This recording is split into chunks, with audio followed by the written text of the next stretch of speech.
Ladies and gentlemen, welcome in and welcome back to the WTP Sports Podcast.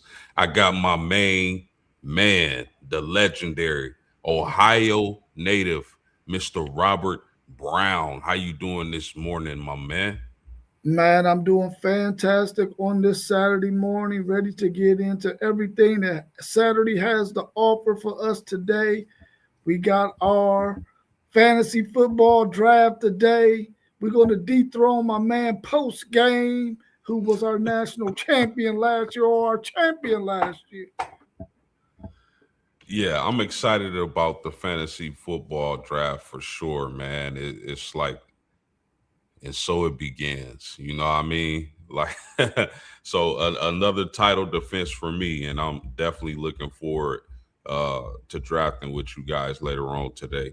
So, man, I mean, college football. We ran through a lot of rankings lately. We starting to get the team previews going. Man, how do you feel today, specifically about the Texas Longhorns? I mean, I still feel really, really strong about the Texas Longhorns and what I think they're going to be this season. For everyone, you want your team to go through fall ball without any significant injuries.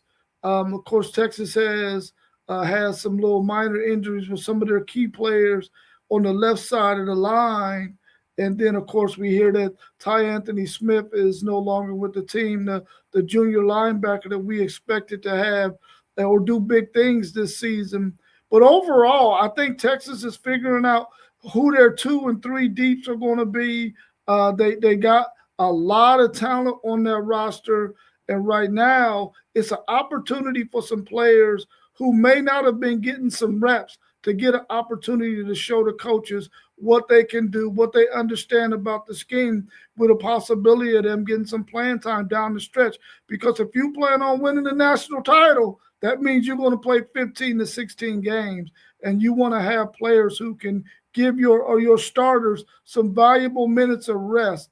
And I think Texas has that on their roster. For sure, man. I'm excited about your Longhorns myself. Yeah, just a quick question for you guys before we get started, my man. Like, how confident are you when it comes to the Ohio State game? I'm ultra confident because the thing that you know about the history of Steve Sarkisian is whenever he has a quarterback that has been in his system for a second year and they play in that game like you seen a couple of years ago against Alabama, they fare really, really well in those games. And I think Arch Manning being his second year in the system at home at that, I think they're going to be play really, really well. I think Ohio State is still going to be trying to figure out some things defensively with all the talent that they lost on that defensive side of the ball. And I think they still have question marks on that offensive line. And they're going to be going against one of the better defensive lines in the country. I'm ultra confident that Texas can win that game. It will be a really, really good game, but I feel like Texas is at least a 3-point winner in that thing on September the 12th. No doubt about that, man. Shout out to Leonard Phil in the trap, or excuse me, in the chat. I'm thinking about fantasy football, man. He said yes, so right. So he agrees with you heavy on that right there, brother. But I got some questions for you, man, and we can go ahead and jump into them. So, a Colorado judge issued a restraining order allowing the class of 2022 athletes to return for a fifth year. How you feel about that ruling, man? I got some thoughts on that, but I want to start with you. How do you feel about that ruling? Well, I mean, I think the NCAA put it out there in a way that this would be allowed to happen. And you got this judge who decided to reinstate some of those players from 2022. I feel like this: if there are players who did not get drafted, did not sign a contract to teams in the NFL, and they want to come back. In a sense, I feel like, hey man, let these young people make some more money so that they can help because they probably don't have a future in football after this point. But then on the other side, I'm thinking about the kids who are already there, who have been fighting all fall camp to solidify themselves at the position that this player might be coming back to. So all in all, I hope that I don't like the rule. I'm going to say that I don't like it. You had an opportunity to go to the NFL. You didn't make it. Go ahead and do whatever you got your degree in, if you got one, or find you a path somewhere else. I don't like it. I'm on to say that those guys need to go on and live their lives and leave this football thing alone. Unless you're gonna go to the Canadian League, you can go do that. Do it, see, one of the things that bothers me about the ruling is the timing of it.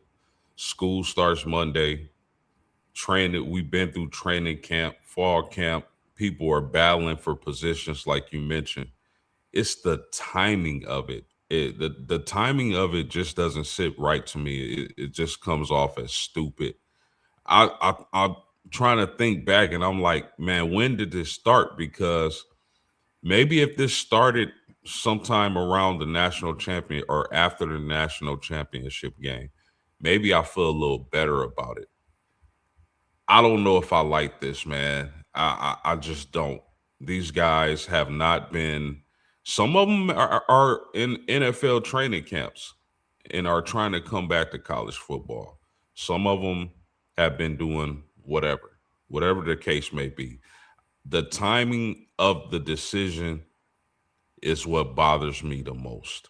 I just don't see, it's not a good situation for a lot of these kids, a lot of these athletes who have gotten to whatever they've gotten into, whether it be the NFL, whether it be having a job, and you just can come back to school, hop in the transfer portal. So I don't, the timing of it, if I got to say, bothers me the most. How about you?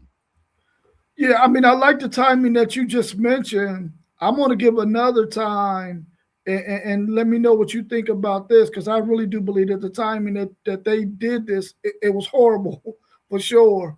But I mean, I think there should be something in the writing where if you don't get drafted and you're an unrestricted free agent and the team does not sign you, then you got a fifth year that you can get, you can go back to your school and you can be there for spring quarter or whatever, and go through spring. I mean, not spring, but summer uh, uh, session, and do summer conditioning and all of that stuff, and be back with your team.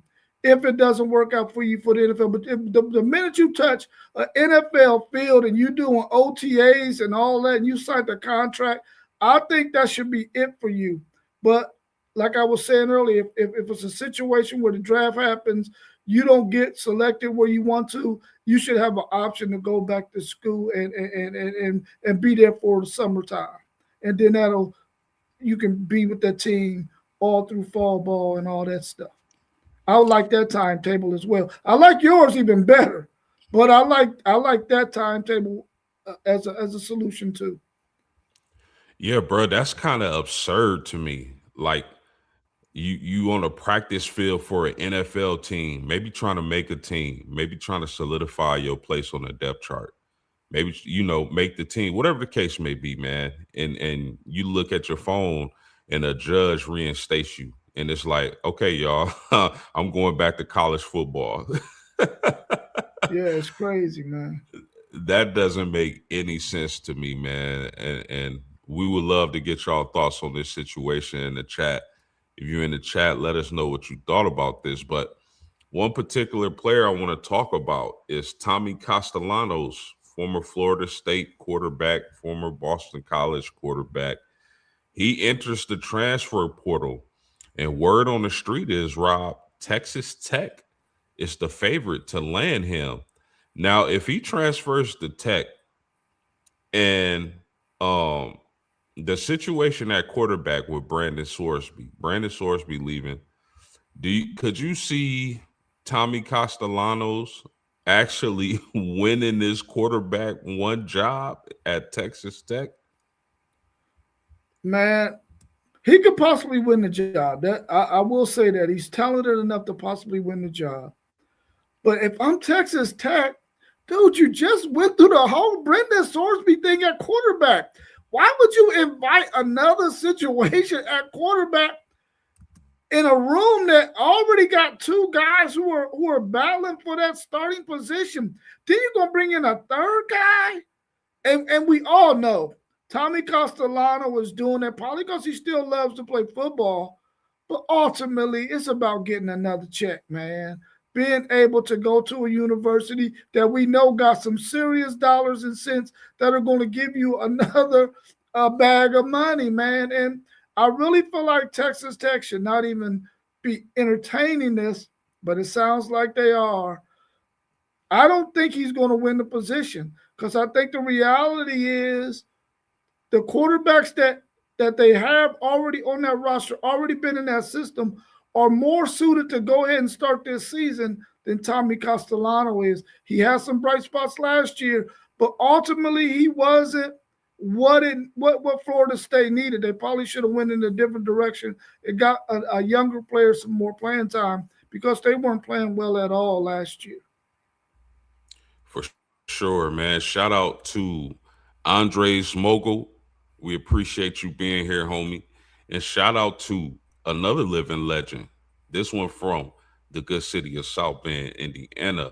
Mr. Wiz, my pop. How you doing this morning, Pop? Hope all is well. Yeah, Rob, I is can he beat out Will Hammond? Is the question for me. How is he in football shape? I never was like blown away by Tommy Castellanos. I do believe he brings like a Russian element to the quarterback position that could benefit Texas Tech as they try to make the college football playoffs again, possibly even win the Big 12. We know that defense is going to be lights out. But it's just interesting, man, because for you to for the news to break that Texas Tech is the favorite to land Tommy Castellanos, that means there's been communication between Texas Tech and Tommy Castellanos and his representatives, right? So are they is Texas Tech confident in Will Hammond? That's what pops up in my head. Like, are they confident in their quarterback room? Do they think Tommy Castellanos could take this team further? I don't know. Let us know what you think in the chat because that's very interesting to me. I wasn't the highest on Tommy Castellanos. He has some good games, but all in all, I don't think he's one of the better quarterbacks and available. But we'll see what happens, man. You got any closing thoughts on Tommy Castellanos to Texas Tech? Go get your job, bro. Go get your job.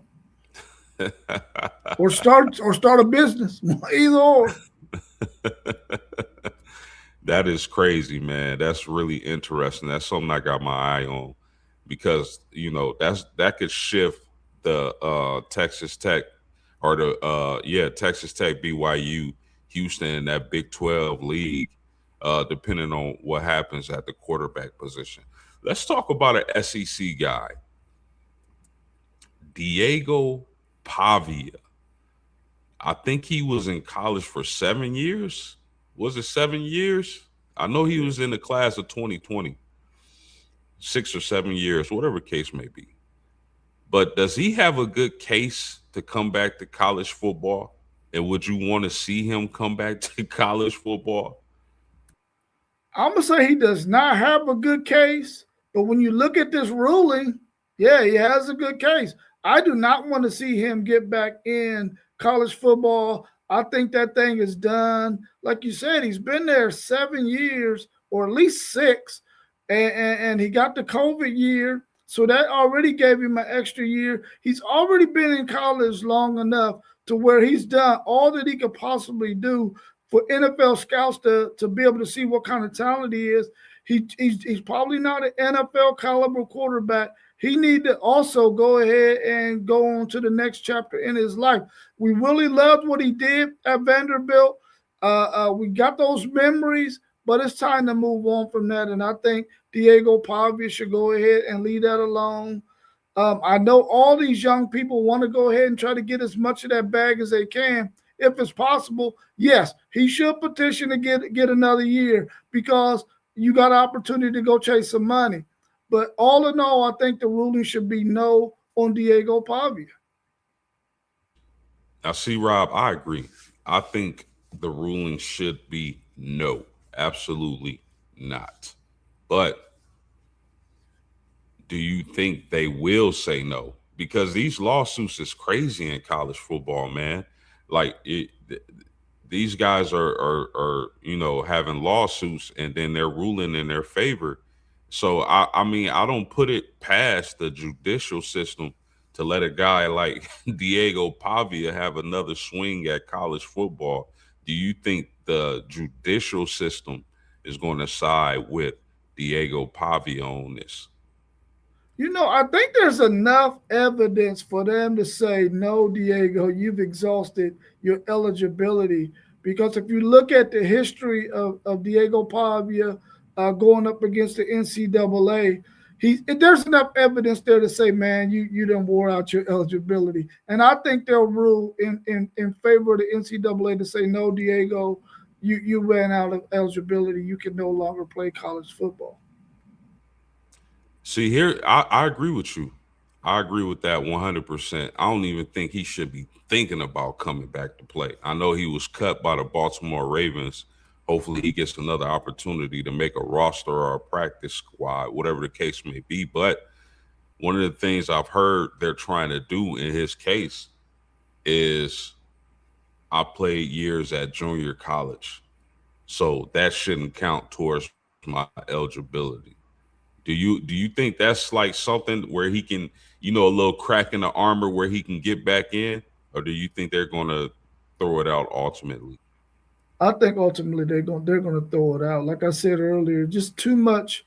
There's already too much evidence there. There's already too much that they've been through with Diego Pavia. Obviously, they're not gonna go back on their decision. In my opinion, I think the courts probably has something to do with him trying to get it before the NFL draft, and it didn't happen. So I think they're going to side with whatever the decision was that forced him to go ahead and declare for the NFL draft. They're going to go that way. I don't think they're going to mess with that. It's too muddy. Yeah, definitely for sure.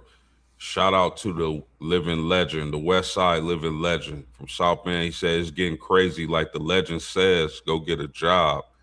He also says cut early. CFL may be his ride. Yeah, man, I don't want to see it, but I wouldn't be surprised if he found a way to get back into college football. I hope that doesn't happen. I think he needs to move on, man. He gonna be 35 playing quarterback in college football, man, if they let this stuff continue. He also said he was a Heisman winner. He was at the Heisman dinner. Oh yeah, yeah, he was for sure, for sure. For sure. Like his game, I definitely think he's a college football quarterback. I don't know about NFL, but I mean, at some point, man, it's just time to move on. You can't be at college forever playing football. So, Mr. Brown, one of your rivals, Oklahoma, Brent Venables, he signs a new 6-year deal to stay with the Sooners. And I don't know what to think about this because I like Brent Venables, but I don't think he's been great at Oklahoma. He had a good year last year. I don't know if he's going to be able to meet expectations. If you were Oklahoma, would you have signed Brent Venables to this new 6-year deal contract? I would not. They already gave him one extension. Okay, that one extension, we're into it probably right now. This one is going to go to 2031. Why would you do that when he hasn't shown you that he's going to be able to win the freaking SEC championship game or even be in it? I really feel like when you look at Oklahoma and you look at what is in the SEC, Do we really feel like they're ever going to be able to out recruit or out portal Georgia, Texas, Texas A&M? Now LSU got Lane Kiffin. You know they're going to fall behind them. Alabama. I mean, I just feel like, and even though they got Alabama last year during the regular season, then they lost to them in the playoffs. I really don't feel like it was warranted for them to give him another extension. I really feel like you put yourself in a bind. Now, I understand that you want to have stability there for players who are looking at your program. But to me, it's Oklahoma. You're always going to be able to get some recruits. Now, it's going to be a little tougher now that Texas Tech is some good. Texas A&M is playing really good. Texas is playing good. You got LSU all in that same corridor who are vying for some of those talented players, not to mention people on the outside like Notre Dame and Ohio State. But I just feel like he's not going to be able to compete with those other coaches and what they're doing. So why give him an extension? And the reality is, there's other coaches out there that are up and coming that if he doesn't do the job, that are going to be good candidates for Oklahoma to get who could possibly do an even better job than Venables does. His defenses have been unbelievable, but he hasn't been able to marriage that offense with his defense, which has been his Achilles heel. Now, of course, the year he had Dylan Gabriel, they beat Texas in that game, and they were okay. But I don't think that they should have gave him an extension. Not yet. He hasn't proven that he deserves an extension. At least not that second one. I agree. Shout out to the legend. He said he will be fired and they will buy him out. He can't win in that SEC. When when I look at Brent Venables and his with his tenure at Oklahoma, it looks very Brian Kelly-ish. That this is something Brian Kelly would do. 6-7 in 2022, 10-3 in 23, 6-7 in 24, and then last season he's 10-3. I mean, it's mediocre. It's mediocre at best.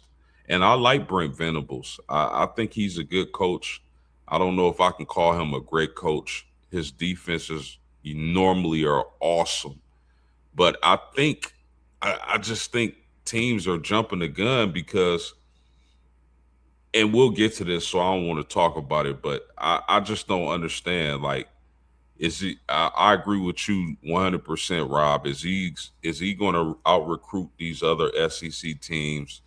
What was it that triggered the administration to say, okay, Brent, we love what you're doing. We're going to sign you to another contract. Like, I don't get that part, because if you were going to do this, I would want to see what kind of team and how he fared this current season before I ponied up on him.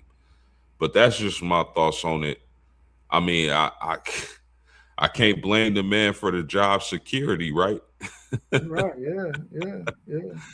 But speaking on that, does this mean Oklahoma will not part ways with Venables if he has a bad year this upcoming season? I mean, I really feel like they put themselves in a bad position now because now the buyout is going to be even more because you extended this guy. I don't think that they will fire him after this year because I think they got all their marbles in the bag on this one. But I think after this year, though, the closer they get to 2031, the more likely it is that he'll get fired if he doesn't perform well. But I think they want to get as close as possible to 2031. So I don't see him getting fired after this year. If they have a bad season, I don't see it. What if they start 2-5? There will be a whole lot of murmuring for his head. Like I said, they just put themselves in a bad position. And you talked about timing earlier, and this is the worst timing that you was talking about. That was some horrible timing. It's 2-5. Listen, 2-5, and you lose to Texas again? Maybe so. Maybe so. Yeah, that Red River is crazy. Man, shout out to the legend in the chat. He said Kelly was way better. Kelly got us there. I mean, yeah, if you look at it like that, Kelly did get us to the national championship game. My question to you on that, Pop, is should we have been in that game? I don't know. I'm not sure we should have made it to that national champion. We made it, and I'm happy, but we had no business on the field against Alabama that year. So, um, speaking of coaches, Mr. Brown, can you see any head coaches a la a James Franklin or Brian Kelly being fired early to mid season this upcoming year? Yeah, two names come to my mind right off the bat. Norvell at Florida State. I think that if he starts off, like you said about Oklahoma, 2-5, I think even before it gets to 2-5, he's going to be out of there. And then when you look at South Carolina's coach, Beamer, Shane Beamer, I think he's another one. I think the South Carolina faithful are in a position where they're like, listen, it's too many really, really good young coaches up and coming that we could go and pluck from Arizona State or another school and not keep going through this thing and at least give him an opportunity to try to build this thing in the SEC. Because, like I mentioned earlier, the SEC has become one of those conferences now where it's not just Alabama, not just LSU and Georgia. Now you throw in the Texas in the mix. Now Texas A&M. Since NIL has become what it's become and the transfer portal has become what it's become, you can't afford to fall further and further and further back because these teams have serious backing, moolah, and they got the rich history. So South Carolina is really in a bind right now, and I think that they'll probably have to, especially you got Lenore Sellers, you better make something happen. And you got that dynamic wide receiver. You got a good defensive end that's on that team too. You got to make something happen. I don't think they're going to be in the top 5 or 6 in the SEC. So I think he's probably one of those ones that's going to get the axe early on. Let me ask you this, man. It's a few coaches, excuse me, that I think are kind of on the hot seat coming into the football season. From a scale of 1 to 10, 10 being the hottest, I want you to tell me how hot their seat is. Mike Norvell, scale of 1 to 10. No, it's 10. It's 10. He on fire, huh? He's on fire, yes. How about Lincoln Riley? Oh, Lincoln Riley has got to at least be a 7, possibly even an 8. Do you think he has to make the college football playoffs to keep his job? I'm a firm believer when you bring in a former head coach and a defensive mind like Gary Patterson, and you do not make the college football players now they're in a really tough conference, but he has to make the college football playoffs, man. Otherwise, bro, it's really gonna be hot. Because the reality is, they're not complaining about his offense; it's his defense. And the murmuring I'm hearing is because he doesn't practice well defensively, and he doesn't give his defensive coaches the leeway to teach the defense like they need to be taught. Bro, this all I'm gonna say about Lincoln Riley. They played Notre Dame last year in South Bend in the rain, bad weather conditions, and they were playing two high safeties against Jeremiah Love and Jadarian Price, bro. Unbelievable. My pop give him a 6. How about Dave Aranda? Ooh, Dave Renner got to be at least a 9. Listen, he all his chips is pushed into the middle of the poker table on DJ Lagway, bro. It's got to be a 9. 100%. 100%. Bill Belichick. Ooh, it's North Carolina though. You know what I'm saying? North Carolina ain't never gonna be no football school. And you got a big name like Bill Belichick. You probably don't. I'm gonna say five, five for Belichick. 5 for Bill. Okay, how about Luke Fickle? Oh, Fickle, that's a good one. I thought Luke Fickle should have been fired. I'm gonna say 9 on Luke Fickle. And it's Deion not gonna Sanders. be easy for them either because they got a day in the Big Ten and they got a schedule that's not gonna be the easiest. A lot of people think the reason why Luke Fickle was so successful at Cincinnati was because of his coordinators, being Yeah, Marcus yeah. Freeman, Mike Denbrock. A lot of people think that's the reason why he was so successful, and it makes sense because obviously he doesn't have those coordinators anymore. How about Deion Sanders, prime time? Man, Dion. I'm gonna be honest with you, man, and I like Deion Sanders. He's never going to be able to be what he needs to be at Colorado. They don't probably don't want to fire him because of the name and the brand, but he's not producing the results on the field. I think he's about an 8 or 9 as well. Really? So that's Yeah, pretty hot. yeah, that's I pretty don't. high. I don't think as long as he doesn't go out and win 2 or 3 games, I don't think they want to fire him, Rob. I honestly I, don't. I agree with you. They don't want to fire him. I think they're just going to have to, because for one, I don't think he wants to settle for mediocrity. And I don't think Colorado, and I said this when he first got there, Colorado is never going to be a place that's going to be world beaters. He had his son and he had Travis Hunter first year in the Big 12, and they were able to make a little bit of noise. But when we seen they had to play against some of the better teams in that conference, they struggled on that backstretch and end up not making it to that championship game. And I think the writing is on the wall for Colorado. Those players who play for him, they love being there with him and they love who he is. But I just don't think Colorado is a place he's going to be able to produce the greatness that we believe Deion Sanders is. How about Mike Locksley from Maryland? It's Maryland, man. So you know what I'm saying. Who else you gonna get? It's Maryland. They're a basketball school. I would say maybe a 6. 4-8, 4-8 last 2 years. I think his seat is extremely hot for sure.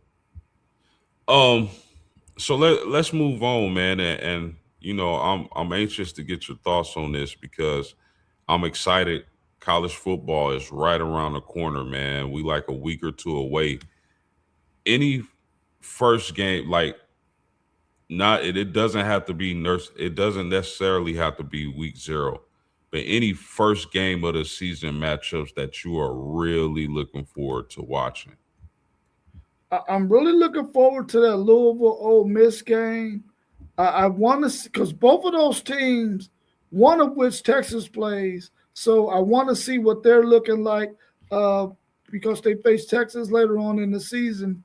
But Louisville is one of those teams that we've been pretty high on. We got them as a top 3 team in the ACC. How they show in this game will give us and I know it's only the first game, but it will at least give us a projection on what they might look like later on in the season when they face SMU, which is probably their main contest in the ACC. So that's one for me for sure. Yeah, I thought that was the best, first game of the matchup in college football. I'm anxious to see these Louisville Cardinals, Lincoln Kingholes in particular, because I feel like if he can figure it out and really run the Browns offense, I think the Louisville team can be a playoff team. I really do.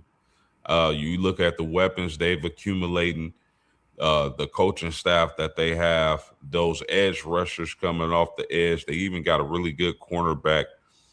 I think Louisville can be the sneaky team this year that sneaks into the college football playoffs. But that first game, against Mississippi is going to tell us everything we need to know, because that is not an ideal starting game of the season for a team like Louisville. And they can either surprise everybody and get the W, or they can be blown away because Trinidad Chambliss is no joke himself. So, what about the North Carolina TCU game? Do you think this is a must win for Bill Belichick? I think it's a winnable game for him, especially to get a TCU team early in the season who was really trying to find out where they are after losing Josh Hoover.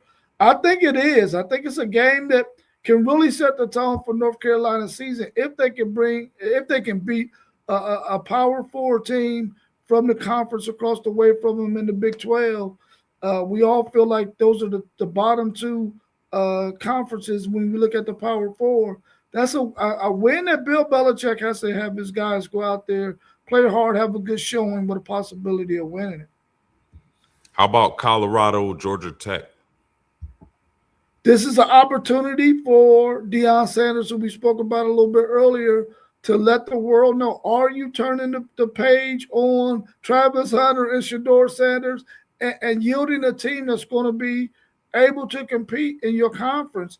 And I think this is a good matchup for them. We know Georgia Tech isn't the Georgia Tech from last year, but they still got some very key pieces. Man, they get Justice Haynes from Michigan, who was at Alabama before that. So they're getting a really talented running back.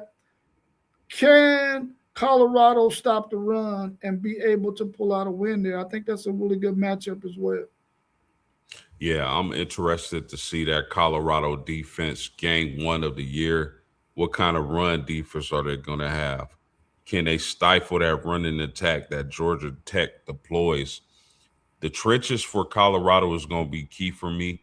I don't think Colorado is going to be a 10-win, 9-win team. I don't think they are. I just don't. But I want to see what those trenches look like, because if those trenches are anything close to being solid, then I think Colorado is going to be a player in the Big 12. Not to win it, but to finish in the top five. I think they can with that go offense, Julian Lewis, Danny Scudero, and guys like that. So that first game against Georgia Tech, I'm excited for that, and that's going to tell us a lot, and I can't wait for it. Any other games you anxious to see from week one? I don't, Well, I don't think week one, like last year, week one was a little more exciting to me because you had your Longhorns and Ohio State. I don't think we have any big games like that this year. no, I mean, last year we thought the LSU Colorado game, I'm not Colorado, Clemson game was going to be good, and we have that again, I think, this year. But that game wasn't any good, and I don't expect it to be much better this year. But that Friday slate, I'm very interested in that Friday slate because you get to see a glimpse of Darian Mensah in Miami against Stanford. You get to see this USC team that we talked about earlier against Fresno State. So I'm anxious to see those two. There's another game on there. I think it might be Oklahoma and somebody that Oklahoma is playing. So that Friday slate is going to be a really interesting slate to at least get a glimpse of what some of these teams look like, and they're not all crowded around a Saturday slate. So I'm anxious to see what that Friday slate turns out to be. I'm pretty sure we're gonna break this game down, but I'm curious to know your thoughts on it. Like, how do you see that LSU Clemson game going?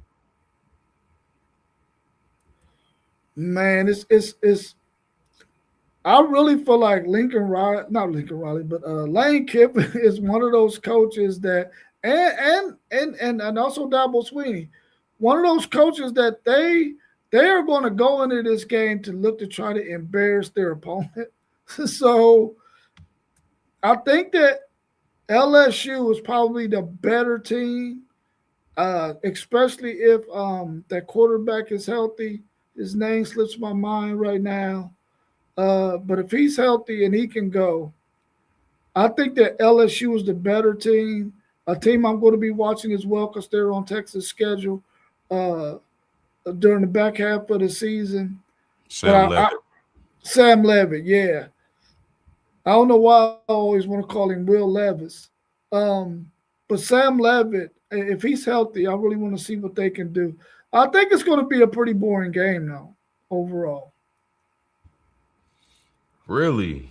I man, Yeah. see the question, like I don't man, like I think Clemson has some talent on that team. They definitely got some ballers. They lack of experience at quarterback bothers me a little bit, but I like the fact that they went out and brought their OC back to Clemson, who was very successful years ago when he was on the coaching staff. Dabo Sweeney goes back and brings him back. So I want to see the effect that has on this Clemson team. LSU, man, we've been talking about LSU all off season.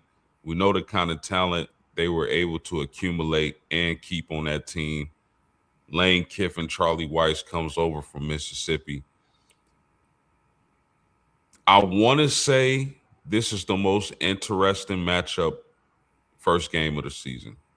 I really do because you just don't know what you're getting from those two teams. Is LSU going to be the juggernaut like their talent suggests? And what is Clemson? We just don't know what Clemson is, Rob. Yeah. So you got any closing thoughts on that matchup? I hope they give us a good showing because I'm going to tune in for at least a little bit to see what it's looking like. For sure, for sure.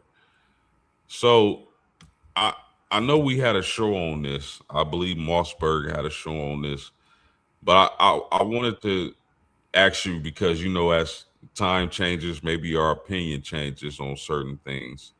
But are there any under the radar quarterbacks that you think is going to jump off this year, a la Trinidad Chambliss? Nobody's seen Trinidad coming. Do you see any quarterbacks like that in college football? Well, I don't know about Trinidad being like Trinidad Chambers, but a quarterback that I'm gonna have my eye on this season comes from that group of five set of teams when you talk about Owen McCown over there at UTSA. UTSA, I feel like it's going to be one of those group of five teams that we talked about Louisville possibly getting that spot. We talked about Boise State possibly getting that spot. I think you see UTSA as another one. And when you think about Owen McCown at UTSA, he started his career at Colorado. He's been at UTSA for the last 3 years. He's thrown for over 10,000 yards. And in his last two seasons, he had 25 touchdowns and 30 touchdowns to only, I think, 5 and 7 interceptions. I really feel like this guy can really take the next step for UTSA and really show NFL scouts and have UTSA in a position because they play a really good schedule. They play some good competition early in the season that's going to help them when they get into conference play. So I'm going to be watching him really closely, man. I mean, you throw for 10,000 yards. Now, granted, he's already played 4 years and got playing time in each of those 4 years. But I think Old McCown is a guy that I'm going to keep my eye out on because I think he has a good chance of being one of those quarterbacks that we're talking about at the end of the season. Not necessarily with the big boys, but we were talking about the group of five teams. Yeah, no doubt about that. That would be Steve and Jelly, peanut butter and jelly, who you talk about for Syracuse. Yeah, Rob, a guy that you know interests me is Drake Lindsay from Minnesota. 6'5", over 200 pounds, rocket launcher for an arm. Man, watching Drake Lindsay from last year, that dude made some unbelievable throws in that pocket. Really, really great to watch. If you like watching quarterback play, the NFL scouts are drooling about him.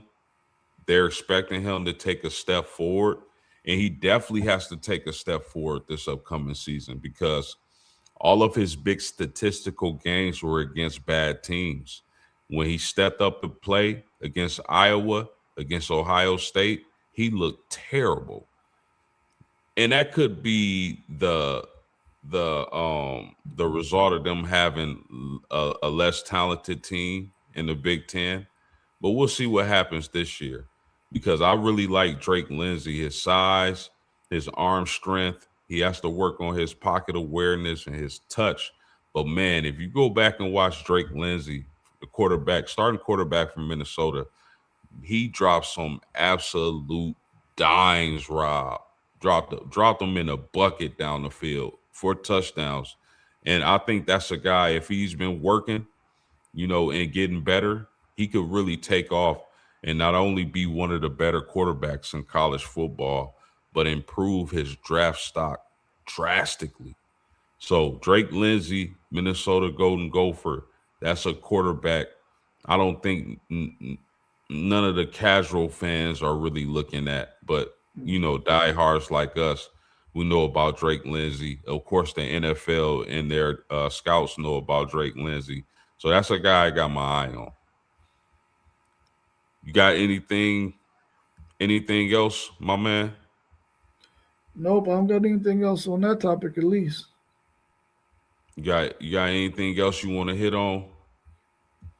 I wanted to ask you about, we look at all of these things that's happening in college football in terms of, the timing. Do you ever think that they're going to sit down and say to themselves, we need to get a committee of people together who know college football's ins and outs, all the quirks and all that, and finally get the freaking calendar together, man?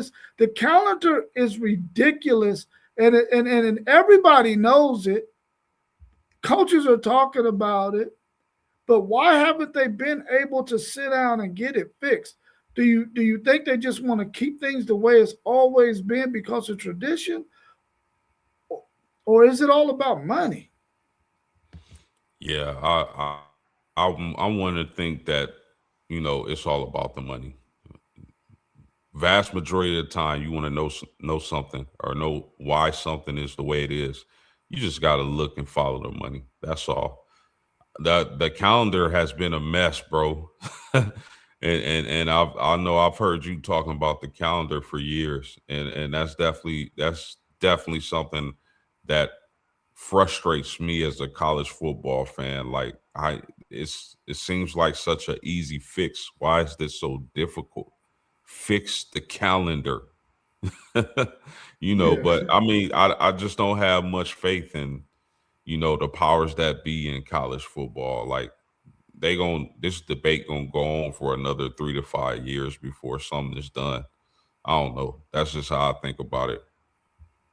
it just seems like it's the noise is so loud about the calendar. You would think that that would take precedence and they would fix it, but apparently, like you said, it must be all about the money, man, and they don't think that they're gonna want to mess with that. Yeah. Yeah, no doubt about that. Before we get out of here, I gotta ask you, like, who do you see being the top running back at Texas, and not only the top, but how do you kind of see the roles when you talk about Hollywood Smothers and Relief Brown? Well, when they're they're almost similar, but there are a lot of differences. I think third down is going to be Raleek Brown out there because I think he's a better pass catcher and he has more wiggle. But when it comes to first and second downs that Texas is going to look to try to run on either one of those downs, I think it's going to be Hollywood Smothers. I think Hollywood Smothers is going to be running back 1A, and then Malik Brown will be running back 1B. First and second down, I think it's going to be mainly Hollywood Smothers. But when it comes to third down and the dynamics of Malik Brown, man, he's going to give defenses hell. And if you watch Texas back when they had Bijan and Rojo, and then when they had Jonathan Brooks and Jaden Blue, they made things hard for teams because defensively it's hard to match up when you got a running back who can also pass block, can also get out there in passing routes, and you can move Riddick Brown. You can go from 10 personnel, um, and then go to zeros, and you know what I'm saying, and have nobody in there and put him out in pass routes like they did with Bijan several times, and it's really a nightmare then. I think the book is wide open for Steve Sarkisian because of these two running backs. Yeah, for sure, man. I'm huge on that Texas running back room. I think really Brown's your best running back though. I I think personally he's do. the best too. I think he's the best too. I just in between the tackles on them first and second downs, Hollywood Smothers might be better for what they want to do on first and second down. Yeah, no doubt about that. No doubt about that. I'm not sleeping on Hollywood either. Two really man, you can't go wrong. Yeah. Definitely. But I mean, and I don't want to get in too deep into your Longhorns, but I just got questions, man, because it's an interesting team, and I know your team preview is coming up. But let me ask you this final question before we get out of here. What kind of statistical season and season in general do you expect from Arch Manning? What the phenomenal thing about this is they have his stat line as when it comes to betting 3,100 passing yards, 25 and a half TDs. And I feel like the 3,100 passing yards regular season is probably very doable. The 25 touchdowns, on the other hand, is a little bit hard to predict. But I think for sure he's going to throw for over 3,100 yards. The thing that concerns me about having 25 plus TDs, and I think in another show I said he would have at least 27 to 30 TDs, and I still think he will have that, but not throwing wise. Passing, because you mentioned those two running backs, I think Texas is in a position with those two running backs to run the ball more in the red zone than they have been in the past. So I think he's going to go for at least 3,100 yards, and I think he's going to pass for at least 24 touchdowns and probably run for another 4 or 5.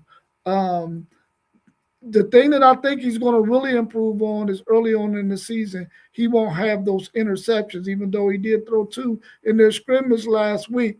I think he's just facing some really, really talented guys out there. And we got to remember, he's coming off of that foot injury where he didn't have any spring practice. So he's been trying to catch up with his wide receivers during the off time to try to get for them to jail. But I think he'll have at least 24 passing TDs and at least another 4 or 5 rushing TDs.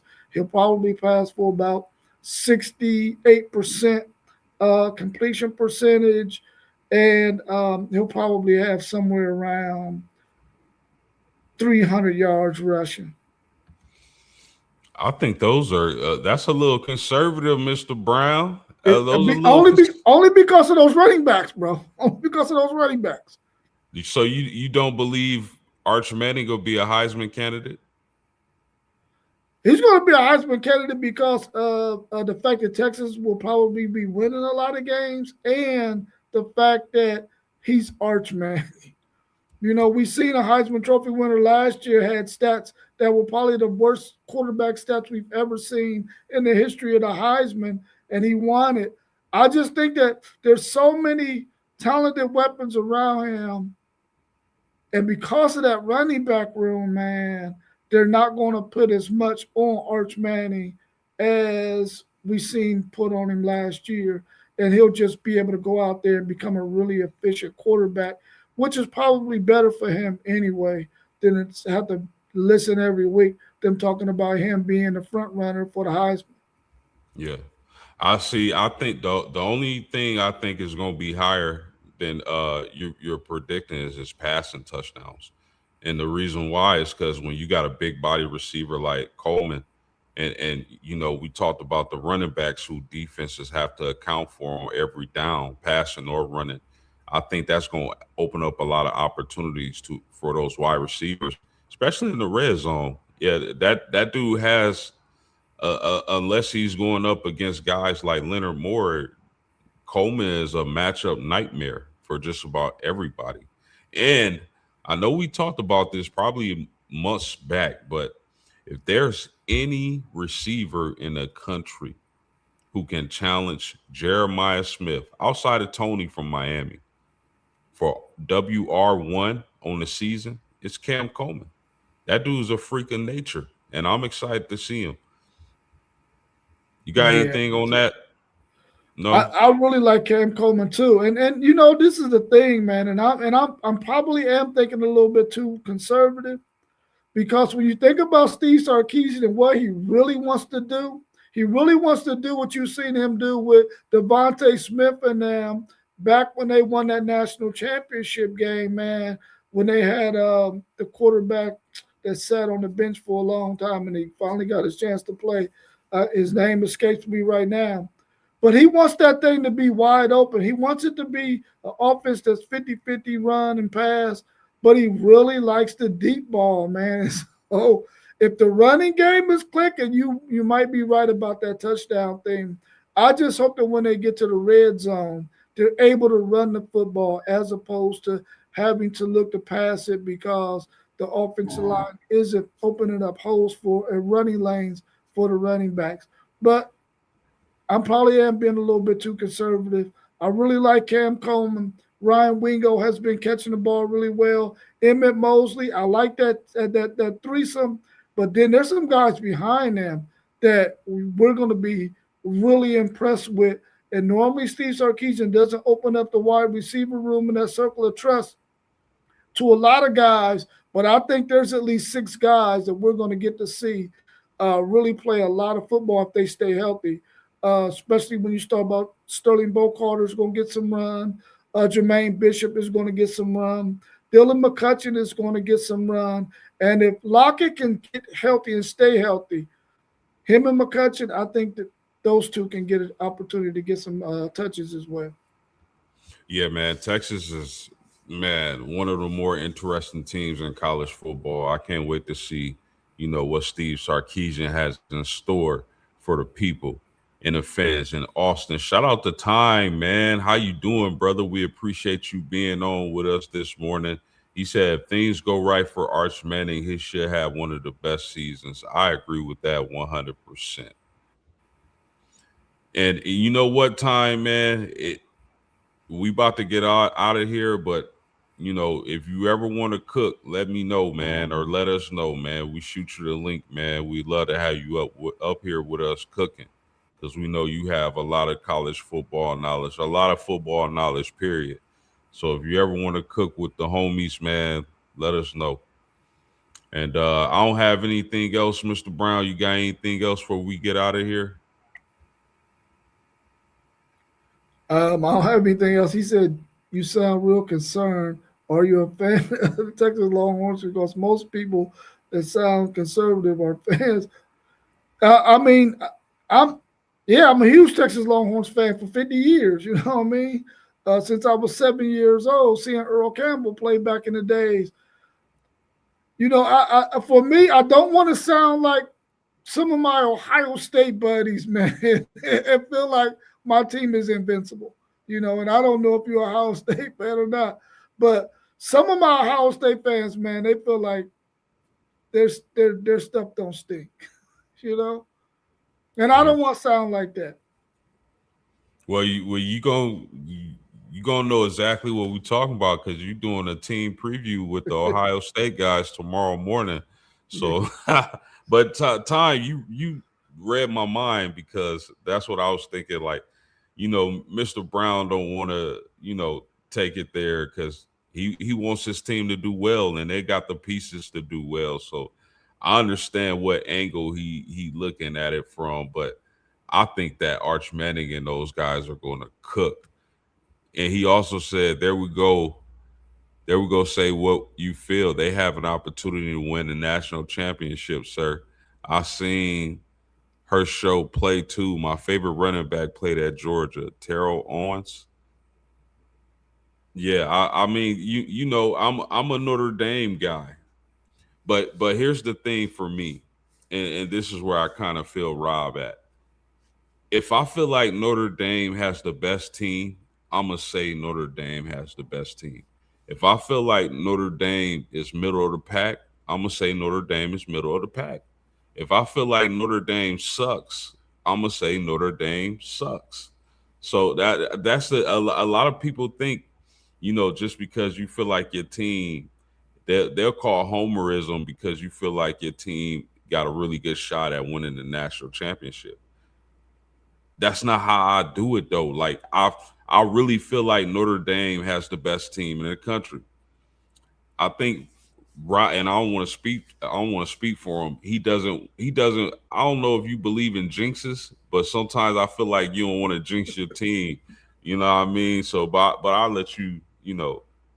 I do not want to jinx my team. I do not want to put nothing in the atmosphere that's going to keep my team from being the ultimate. Because if you look at the history of Texas, then they have a really tough schedule. Sometimes they play down the competition and they don't look so good. And they always have a game or two on their schedule, a la freaking Florida last year, where they don't play well, man. And I just don't want to jinx my team and get my hopes up too incredibly high, and then they don't do it. Now, when we had that 2005 team, you probably heard a different Mr. Brown back then because Vince Young was all that in a bag of chips. Arch Manning, really good quarterback, but I don't know if he's Vince Young. For sure, for sure. And Time said he was talking about Terrell Davis, man.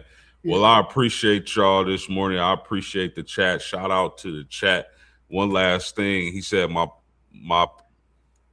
he played when my pops told me you talked all the trash when you have a great team because the Lord has it already written. There's a chance they can win, there's a chance they can lose. I 100% agree with that. But man, we appreciate the chat. We appreciate everybody tuning in, smashing that like button, subscribing. I appreciate the legendary Mr. Brown for joining me this morning. You can check us tomorrow morning at 9 a.m. Eastern Standard Time. Mr. Brown is going to be reviewing the Ohio State Buckeyes and their season preview. And anything else before we get out of here? No. All right, man. As we always do, we out of here. Peace.